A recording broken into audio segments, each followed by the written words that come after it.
दरकार पड़िबनी किछि मेडिसिन क्षीर सह मिसाई पियंतु एही गछर चेरमूली पुरुषंक शरीर रे भरिदेव शक्ति।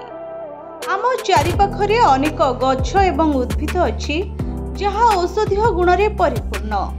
एही उद्भिद गुड़िक मध्यरु गोटिए अछि जहार लोकप्रियता गत किछि वर्ष मध्यरे वृद्धि पाइछि एवं वर्तमान लोक माने निज घरे एही गछ बढ़ाइबा आरंभ करिसंती। आमे अश्वगंधा गछ विषय रे कहूछु। एहा एक आयुर्वेदिक औषध। एही अश्वगंधा अनेक उपाय रे व्यवहृत हुए। अनेक लोक वर्तमान एही अश्वगंधा को एक उपाय रे चाष करिबा आरंभ करिसंती। एथिरे पोषक तत्व भरपूर रहिथाए। आयुर्वेदिक डाक्टर मनीष कुमार कहिसंती जे अश्वगंधा एक प्रसिद्ध गछ एवं गत 10 वर्ष मध्यरे एहार चाहिदा बहुत वृद्धि पाइबारे लागिছে। अश्वगंधा सबुज रंगर।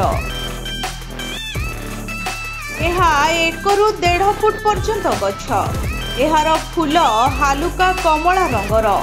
एही उद्भिद राजस्थान, मध्य प्रदेश, उत्तर प्रदेश एवं हिमाचल प्रदेश रे मिलिथाए।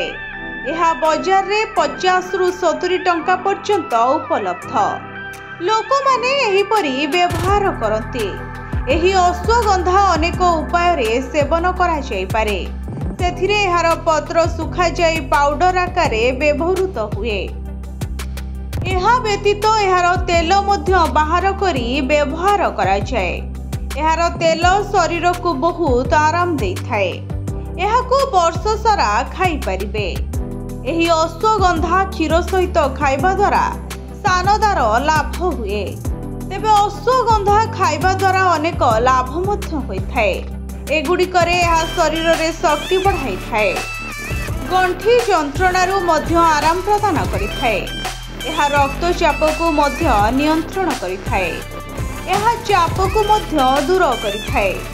अत्यधिक थका हेले मध्य शरीर सक्रिय रहिथाए। आयुर्वेदिक औषध अश्वगंधा जरिया रे डायबिटीज भली समस्या मध्य दूर होइथाए। एथिरे थिबा हाइपोग्लाइमिक गुण ग्लूकोज मात्रा कम करिबारे सहायता करे। एथि सह एहा डायबिटीज रो लक्षण मध्य कम करिथाए। Bureau report SGTV Odia.